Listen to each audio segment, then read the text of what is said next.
આખા રાજ્યમાં ને આખા દેશમાં સાબરકાંઠા સાબરકાંઠા સાબરકાંઠા, અહીંયા તો કોઈને લડવું જ નથી, પાર્ટી માટે કામ જ કરવું છે, એવું છે ને. પણ તમે છે ને બધા એક મંજીરો બી લઈ આવજો હાથે હાથે. ભારતીય જનતા પાર્ટીના કાર્યકર્તા પાસે મહત્વાકાંક્ષા હોવી જોઈએ, એને પણ સાંસદ, ધારાસભ્ય, જિલ્લા પંચાયત, તાલુકા પંચાયત લડવાની ઈચ્છા હોવી જોઈએ.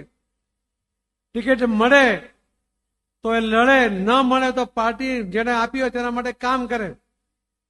હું જીતવા માટે જન્મ્યો છું એનો અર્થ એવો છે કે મારે જે કામ હું કરીશ એ કામમાં હું યશ મેળવીશ, એનો મતલબ છે જીતવા માટે જન્મ થયો છે. એનો એ અર્થ એવો નથી કે હું લડું, હું જ જીતું, એવું ક્યારેય થતું નથી. પણ એક વાત યાદ રાખજો કે જો તમે બીજાને ટિકિટ મળીને નારાજ થઈ જાઓ કે જે તમને એવો અધિકાર નથી, માની લો કે તમને ટિકિટ મળી હોય અને તે વખતે જો બીજા નારાજ થશે તો તમારી સ્થિતિ કેવી થાય.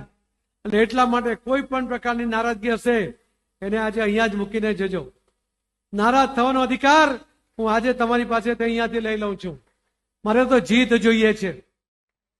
કોઈ ઢીલી વાત કોઈએ કરવાની નથી. કોઈ ઢીલી વાત કરતો હોય તેને મોડા પર કહી દેજો કે હું ભારતીય જનતા પાર્ટીનો કાર્યકર્તા છું, પાર્ટી માટે કામ કરવા માટે આવ્યો છું, કમળનું નિશાન જે લઈને આવ્યો છું એના માટે મારે કામ કરવું છે. મારે બીજી કોઈ વાતના પડવાની જરૂર નથી. આ જ શબ્દ તમારા મોઢામાંથી હોવા જોઈએ. જે કોઈ નારાજ હતા એની નારાજગીના કારણો હતા પણ એમને પણ સમજાવી લેવામાં આવ્યા છે. એ પોતે પણ સમજી ગયા છે. મનુષ્ય છે, નારાજ થવાનો સ્વભાવ હોય, એનો અધિકાર પણ હોય, પણ એક ક્ષણિક હોય. ભારતીય જનતા પાર્ટીના કાર્યકર્તા તરીકે એ મનુષ્યથી ઉપર છે અને ત્યાં એને મનુષ્ય જેવો અધિકાર નથી. નારાજગી એ ભારતીય જનતા પાર્ટીના એક શિસ્તબદ્ધ પાર્ટીના કાર્યકર્તા માટે ક્યારેય સંભવ નથી. એ જ તમારી પાસેથી અપેક્ષા છે.